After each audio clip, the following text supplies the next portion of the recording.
My house has a special superpower. As soon as I clean it, it becomes messy again. I used to be very frustrated about this problem because it took up so much of my time and I didn't have time to do other things. But now I've found some tips that help me save more time. In this video, I'll share 7 cleaning strategies that will help you keep your house clutter-free. I have applied them in my house and now, instead of spending all day cleaning it, only takes me a few minutes to organize everything. And before we get started, don't forget to like and leave a comment about your biggest cleaning struggles. I'll answer them in upcoming videos. Ready? Let's start with the tips that broke my clean once clutter 10 times cycle. 48-hour rule. You probably didn't notice things you brought home, but your space did. You keep buying things without stopping to ask if we really need them. A sale pops up and suddenly there's a new dress in the closet. You see a cute mug, a trendy kitchen gadget, or a set of notebooks, and they come home. The problem is every new item takes up space whether you use it or not. And if you keep adding to your home faster than you remove things, the mess will always win. A simple fix is to pause before buying. Try the 48-hour rule. If it's not essential, wait 2 days before deciding. Most of the time, you'll either forget about it or realize it wasn't that important. This one habit not only slows the flow of clutter, but also saves you money and energy. Once you've stopped the constant flow of new stuff coming into your home, the next step is to clean out the stuff that's already there, the someday stuff. Tip number 2.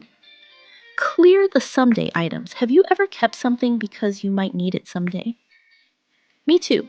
A stack of empty jars to organize a stack of gift bags for later, or a kitchen tool you bought for a recipe.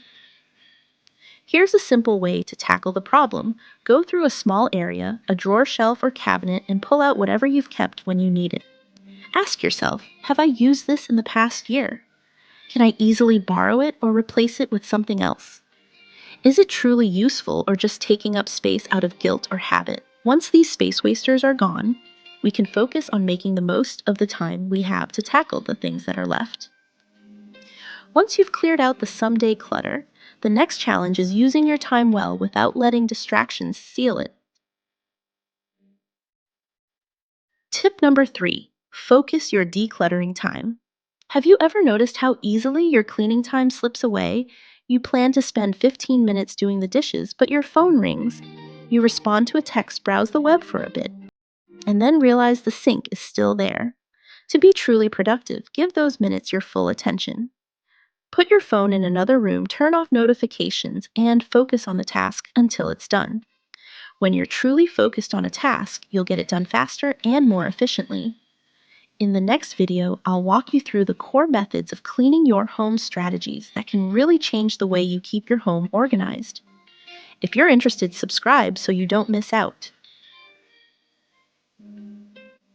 Next tip is things need a place. Sometimes clutter isn't always a result of having too much stuff.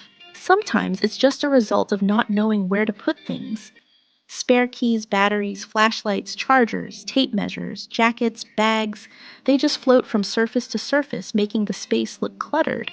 The fix is simple. Designate a place for each item. Put a small tray for keys by the door, a drawer for tape measures, chargers, and tape, a coat hanger. When each item has a place, it's much easier to put it away without having to think about it. In my house, we used to have phone chargers scattered all over the room. Now they're all neatly stored in a small basket in the living room, and suddenly, we're not wasting time looking for them or having cords strewn all over the place. Once you get used to returning things to their homes, things will no longer accumulate and cleaning will become faster. Another super helpful tip is to plan your cleaning in detail. Instead of jumping from one task to another, you wipe the stovetop, then look at the clothes in the hamper, then pick up the toys in the living room, then go back to cleaning the stove, and so on, over and over again with no idea when you'll be done. Instead, set aside a specific time period for just one task. For example, from 7:30 to 7:50 tonight, I'll just wipe the stovetop. During that time, ignore the laundry, the dishes in the sink, or the papers on your desk.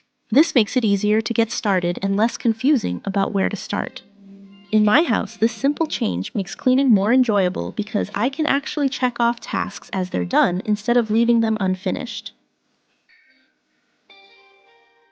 Tip number 6, let it be useful elsewhere.